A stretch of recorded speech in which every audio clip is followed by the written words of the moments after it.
Hey everyone. Today we're going to sort of again focus on what your major assignment is. That's the last major assignment for the class.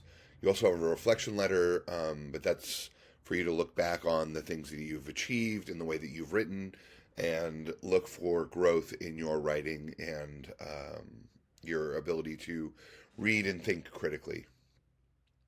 So here's the week 8 module. I'm going to go into some of these tabs just to give you guys some insight. But the first one is the narrative assignment itself. As you see here, this is the whole assignment description. If you go to the narrative assignment part 2, or the whole crafting the narrative assignment here, you can actually see that I outline it a little bit more in the part 1 assignment. The idea here is that we've spent a lot of time in class looking and talking about narratives, mostly talking about narratives that are making a sort of social point. The idea being that there's this thing we call exigence in writing. My personal position is that exigence, or the thing that calls us to write, the thing that calls us to perform rhetorical actions, is the need to norm our social situation. In other words, we look out in the world and we see something wrong, and that calls us to act. And so that's the idea. Is like when you read Adichie and she's talking about immigrant experiences and the single story or whatever, you understand why she is writing about the things she's writing about. She sees issues in the world and she wants to inform or educate people about them, or she wants people to change the way the world is operating, and she uses narrative to do that. And that's what you're going to do. You're going to choose some part of the world that you would like to see changed. Think about your world. It could be about social media. It could be about discrimination. It could be about anything you want, right? The world is a very problematic place. And the way that we can act upon it is through crafting narratives. It's one of the ways, at least, that we could act upon it. And so that's what you're going to do. You're going to start by identifying a purpose, right? What is it that you're going to sort of address? Discrimination or whatever. And we'll go through some sample that I can tell you about. Nobody's ever given me permission to share them, so I can't show you any. But I'll tell you about a few. The other thing to know is that this is a group assignment. So if you would like to work in groups, I will create and allow you to self-assign groups later in the assignment so that you can turn in assignments together. But the idea here is that you guys are working together on this project. In an online class, I realize it's a little bit harder. I'm not going to force it, but you might know each other from school or from other things, and you can work together on this project. So if you're going to work in a group, start to identify the group now. Get ready for that. If not, then you can definitely work by yourself. You're still going to go in the groups tab and self-assign yourself a group so that you can, be able to turn in assignments. Why is Canvas set up that way? I have no idea. So you all will either get in groups or not, identify a purpose, something you want to see change in the world, and then you're going to ask yourself, well, who do I want to change? That's going to be your audience, right? So here's a sort of example we'll sort of play with. A lot of people your age really like to talk to little kids, and so I've had a lot of people make children's books. There's a lot of technology out there to help you make them. I just sort of revert to Canva.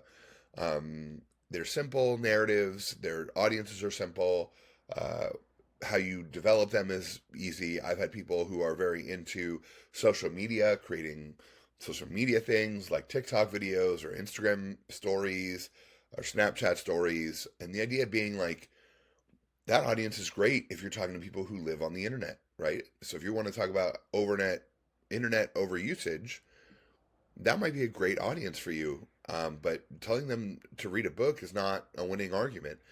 Getting them on Instagram where they're at is a great way to build credibility towards that audience. So you pick your audience, your message, that all stems from your purpose, right? What do I want to say? Who do I say it to?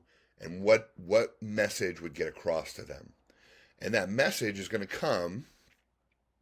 So you see here, purpose, audience, message. That message is going to come through the rhetorical modes of persuasion. So that's the ethos, pathos, logos. There's still that video up in the first few weeks. I think it was week 0, where we have a video about purpose, audience, message, ethos, pathos, logos. So you could go back to that video and really help here. So you're going to make the thing. You're going to make the TikTok video. You're going to make the children's book. And then for this assignment, you're also going to analyze it. Here in part 1, you're going to give me a little memo. I will make a template for the memo when that assignment comes due. It's going to be short and sweet. You're just going to show me how you're planning on achieving your goals. Then you're going to make a presentation, and you and your group mates are going to present your final thing in a open discussion forum so that people can see what each other are doing. The big question here for a lot of you is how Logos operates. That's the hard one, because Logos and stories is what we talk about a lot in terms of like story structure, narrative structure, character development. And so I'm giving you 3 tools so that you have 3 ways to show me that you're building Logos in your stories. This week we're working on Logos and a little bit next week. So the first one is what we're talking about with Nightfall, is how tension and narrative structure go together. You might remember the 3-act play here, where we have this exposition, and that exposition sort of introduces the tension. That's its job. And then from there, we build scenes that put that tension together. So a very famous one would be something like Hamlet. Hamlet, comes to understand through his dad's ghost that his dad was murdered by his uncle, and he has to kill his uncle. And so he is torn between the filial duty of a son to avenge his father and the duty of a prince to not kill or assassinate the new king, right? Like, there's a tension there in what is right, what is just. And one of the criticisms is that he could just go kill his uncle at any time. Why doesn't he just kill his uncle? And it's like, well, that tension is building throughout the story, and there's got to be an increased cost. You have, the love of his life, Ophelia, dying. You have the play within the play that's like really showing the action and building up until in the final sort of act, we do have Hamlet killing his father, but also in the falling action, the sort of downfall of his entire family in court. And so that's what we're talking about here. This article here sort of outlines it as well, right? And these are types of narrative structures, and that has more to do with like how you want to plan it, regardless of whether it's circular and the story keeps coming back to the beginning, or whether there's parallel, like, Caligula Braun. Really what's happening here is this, right? Like, you have the exposition, you have your introduction of the characters, and you establish like the world, and you start with, here's the tension. A famous one here might be like Harry Potter, right? We meet everyone who matters in Harry Potter before we even get on the train, really, right? By the time the train is rolling to Hogwarts, we know the Malfoys, we know Hermione, we know Ron, we know Hagrid, and it takes a little bit of time because you're going to have a 7-book series, but we know that Harry's the boy who lived, but like all that stuff, right? That narrative tension is set in the first few chapters of the first book. We even meet Voldemort, we just don't know that we meet him. And that presents the primary conflict that's going to be dealt with for the next 7 books. Then you have rising action, and this is where, you have scenes that are set, and this is what we're practicing in Nightfall, is how do the scenes prove this tension over and over and over again. In your next thing where you're looking at TV shows, you're actually, that tension, that rising tension is actually happening through character development. So you will be analyzing sort of a TV show or a movie or a video game where you're looking at it and saying, hey, here is where this character is developing within that tension. That tension is forcing them through this story cycle. At the end, you have the climax, and that's where that tension is resolved. Um, it could be that you choose one side of the tension, right? Obviously, at the end, Hamlet kills his father. At the end, Harry lives and Voldemort dies, right? Like, at the end, somebody wins. Sometimes, if you're going to go like the original Star Trek route, the idea here is like you have Spock on one side and Dr. McCoy on the other side. Spock is reasonable and logical, and McCoy is passionate and human. But Kirk always seems to choose a third path, and so that's sort of what drives that narrative forward. Is that there's a compromise, so it could be a compromise. In short stories, you may not have necessarily a lot of falling action, right? If you remember Adichie, right, it ends on then you let go. That's the falling action. What a beautiful line to talk about in an emotional scene like that. And so that's what we're talking about here is with this narrative tension and how this all works. For the assignment, I created a template for your presentation. You do not have to use everything here. In fact, I'm right here telling you if you do use this, please design it better. I'm just showing you what needs to happen. And so in your intro slide, you're going to introduce purpose, audience, and message. And then you're going to come up with a thesis of how your story accomplishes your purpose to your audience by conveying whatever message you said. But these are the reason I want to show it to you is this is what we're going to work with. I'm going to match this. I'm going to design it a little bit differently for Nightfall. But I wanted you guys to see that here on the left, we have the sort of 3-act play, right? This tension is happening within these scenes. And so each of these boxes would be like a scene developing that tension to get to sort of rising action to a climax. And I know I've inverted it. It's just to make it visually interesting. The idea being that one scene leads to the next scene, leads to the next scene, leads to the next scene, right? However you want to do it, there are smart charts that help you, and you're going to present it. So you'll be talking over your presentation. You're going to record it just like this.